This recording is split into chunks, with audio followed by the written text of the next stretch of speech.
Selamat datang di video saya ini yang membahas tentang misteri Tuhan.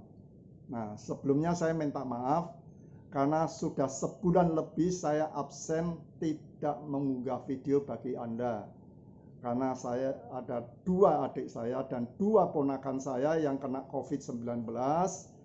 Dan tentu kami sebagai saudara memberi mereka semangat supaya mereka dapat dengan tabah menghadapi cobaan yang berat itu, juga memberi mereka saran-saran terbaik, juga mendoakan mereka. Dan akhirnya sekarang mereka sudah keluar dari rumah sakit dan masing-masing isolasi mandiri di rumah. Nah, kita doakan supaya mereka pada akhirnya bisa sembuh seperti sedia kala. Di samping itu ada seorang teman kolektor, saya ini pelukis.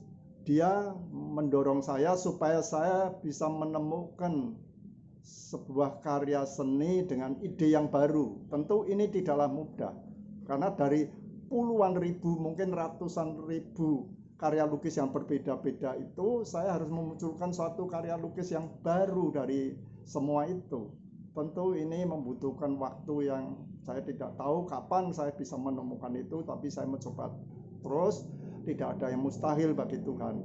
Sambil terus saya mencoba mencari ide yang baru dari karya lukisan, saya juga sambil mengunggah video bagi Anda. Di video sebelumnya saya telah membahas tentang bukti bahwa Yesus adalah Allah. Di video ini semestinya saya membahas tentang paradoks ekstrim sifat Allah. Berhubung saya ada beberapa yang harus saya revisi, membutuhkan waktu, maka saya selingi dulu dengan video-video pendek yang membahas ayat-ayat atau perikop-perikop dalam Alkitab yang merupakan teka-teki bagi jemaat. Di antaranya adalah pernyataan-pernyataan Yesus.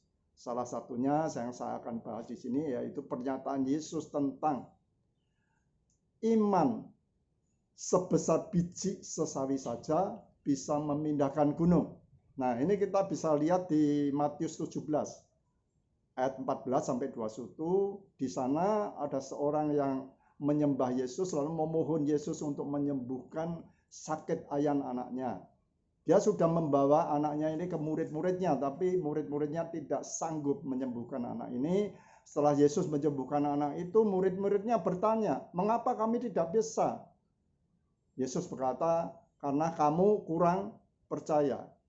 Aku berkata kepadamu, sesungguhnya sekiranya kamu memiliki iman sebesar biji sesawi saja, maka kamu dapat berkata pada gunung ini, dari sini pindah ke sana, maka gunung itu akan pindah.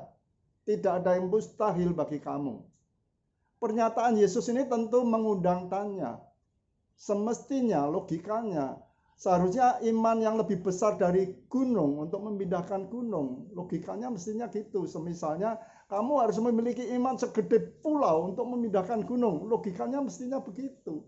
Seperti memindahkan bangku. Tidak mungkin kekuatan yang hanya bisa memindahkan sandal jepit seperti kucing kecil yang bisa memindahkan sandal jepit, tidak mungkin bisa memindahkan bangku.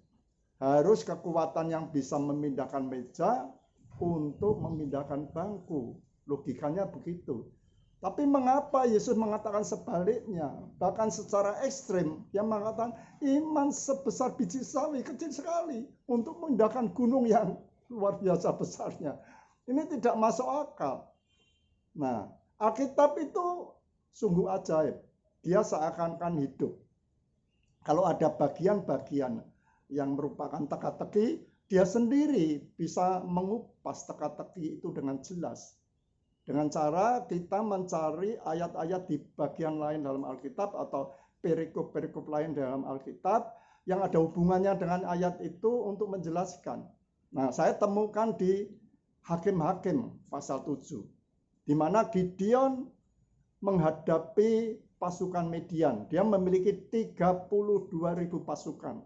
Tapi Allah mengatakan, terlalu banyak rakyat bersama engkau. Jangan-jangan mereka memegahkan diri dengan berkata, karena kekuatan kami lah, maka kami dapat memenangkan perangan ini. Allah tidak mau bangsa Israel itu menjadi sombong. Maka itu Allah mengatakan yang takut supaya pulang. Ada 22.000 yang takut pulang, tinggal 10.000. Tapi Allah masih mengatakan bahwa masih terlalu banyak rakyat bersama engkau. Suruh mereka minum di sungai. Mereka yang minumnya nyosor seperti anjing disuruh pulang. Mereka yang minumnya dengan mencedok air dengan kedua belah tangannya, lalu disodorkan mulutnya dan dihirup, mereka lah yang dipilih. Ternyata hanya 300 orang. Bayangkan, dari 32.000 orang pasukan, di saat itu tentu Gideon percaya dirinya segede gunung.